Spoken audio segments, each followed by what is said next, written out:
ದಾವಣಗೆರೆ ದಕ್ಷಿಣ ವಿಧಾನಸಭಾ ಕ್ಷೇತ್ರದಲ್ಲಿ nomination file ಮಾಡ್ತಾ ಇದ್ದಾರೆ ಸರ್. ಆಗಿನ ನಾಮಿನೇಷನ್ ಕಾರ್ಯಕ್ರಮಕ್ಕೆ ತಾವೇನಾದ್ರು ಹೋಗ್ತೀರಾ ಅಥವಾ? ಇಲ್ಲ, ನಾನು ಹೋಗಬೇಕಾಗಿತ್ತು. ಮನೆ ಮುಖ್ಯಮಂತ್ರಿಗಳು ಹೋಗ್ಬೇಕಂತ ಹೇಳಿದರು. ನನ್ನ ಕ್ವಶ್ಚನ್ ಇತ್ತು, 3 ಕ್ವಶ್ಚನ್ ಇತ್ತು. ಆ ಹಿನ್ನೆಲೆಯಲ್ಲಿ ನಾವು ಹೋಗೋಕ್ಕೆ ಸಾಧ್ಯ ಆಗಿಲ್ಲ. ಪ್ರಚಾರಕ್ಕೆ ಹೋಗ್ತೀವಿ, ನಾವೆಲ್ಲ ಪ್ರಚಾರಕ್ಕೆ ಹೋಗ್ತೀವಿ, ಗೆಲ್ಸ್ಕೊಂಡು ಬರ್ತೀವಿ. ನಾವು ಗೆಲ್ತೀವಿ, ದಾವಣಗೆರೆ ನಾವು ಗೆಲ್ತೀವಿ ಸರ್. ಇಲ್ಲಿ ರಾಜ್ಯ ನಾಯಕರೆಲ್ಲರೂ ಕೂಡ ಸಮಾಧಾನ ಆದರು, ಸಂಧಾನ ಸಭೆಯಲ್ಲಿ ಕೂಡ ಸಕ್ಸಸ್ ಆಯಿತು. ಬಟ್ ಅದಾಗಿಯೂ ಕೂಡ ನಿನ್ನೆ ಅಲ್ಪಸಂಖ್ಯಾತ ಸಮುದಾಯದ ನಾಯಕರು ಮುಖಂಡರುಗಳ ಸ್ಥಳೀಯವಾಗಿ ಹೋರಾಟಗಳನ್ನು ಏನಾಗಿದೆ, ಇದು ನಮ್ಮ ಶಾಮನೂರು ಶ್ರೀ ಶಂಕರಪ್ಪ ಅಜ್ಜ ಅವರು ನಿಧನ ಆದಮೇಲೆ ನಾವು ಟಿಕೆಟ್ ಕೇಳಿದ್ದು ನಿಜ.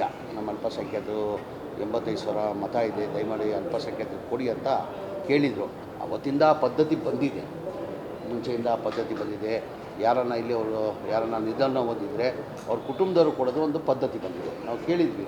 ಆಮೇಲೆ ನಾವು ಮುಖ್ಯಮಂತ್ರಿಗಳ ಜೊತೆ ಮಾತಾಡಿದ್ದೀವಿ, ಸುಜಾವಾಲ್ ಜೊತೆ ಮಾತಾಡಿದ್ದೀವಿ, ಡಿ ಕೆ ಶಿವಕುಮಾರ್ ಜೊತೆ ಮಾತಾಡಿದ್ದೀವಿ. ಅವತ್ತಿಂದ ಆ ಪದ್ಧತಿ ಬಂದಿದೆ. ಹಾಗಾಗಿ ಅವ್ರಿಗೆ ಕೊಡಬೇಕಂತ ಹೇಳ್ಬಿಟ್ಟು ತೀರ್ಮಾನ ಮಾಡಿದ್ರು ಹೈಕಮಾಂಡ್ ಅವರು. ಮುಂದೆ ಜನರಲ್ ಎಲೆಕ್ಷನಲ್ಲಿ ನೋಡುವ ಅಂತ ಹೇಳ್ತಾರೆ, ಜನರಲ್ ಎಲೆಕ್ಷನಲ್ಲಿ ಕನ್ಸಿಡರ್ ಮಾಡುವ ಅಂತ ಹೇಳಿದ್ದಾರೆ. ಸರ್, ನಿಮ್ಮನ್ನೇನಾದರೂ ಎಸ್ ಮಲ್ಲಿಕಾರ್ಜುನ್ ಅವರಾಗಿರ್ಬೋದು, ಪ್ರಭಾ ಮಲ್ಲಿಕಾರ್ಜುನ್ ಅವರು ಕರೆ ಮಾಡಿ ಏನಾದ್ರು ಕರೆದಿದ್ರ ಸರ್? ಇಲ್ಲ, ನಾವೆಲ್ಲ ಜೊತೆಯಲ್ಲೇ ಇದ್ವಿಲ್ಲ. ಮೊನ್ನೆ ನಾನು ನಾಮಿನೇಷನ್ ಫೈಲ್ ಬನ್ನಿ, ನಾಮಿನೇಷನ್ ಅವರೂ ನಮ್ಮ ಮಲ್ಲಿಕಾರ್ಜುನವರು ಕರೆದಿದ್ರು, ಮನೆ ಮುಖ್ಯಮಂತ್ರಿಗಳು ಕರೆದಿದ್ರು. ನಾನು ಕ್ವಶ್ಚನ್ ಅವರ್ ಇದ್ದಿದ್ದರಿಂದ ಹೋಗೋಕ್ಕೆ ಸಾಧ್ಯ ಆಗಿಲ್ಲ.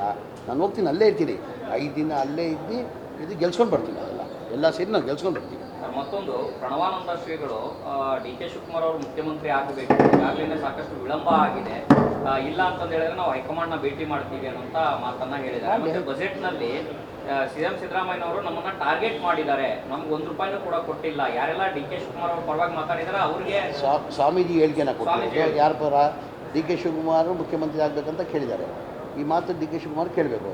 ಬಜೆಟೆಲ್ಲ ಇದಾಗಿದ್ದರೆ ಸಿ ಎಂ ಮುಖ್ಯಮಂತ್ರಿ ಕೇಳಬೇಕು.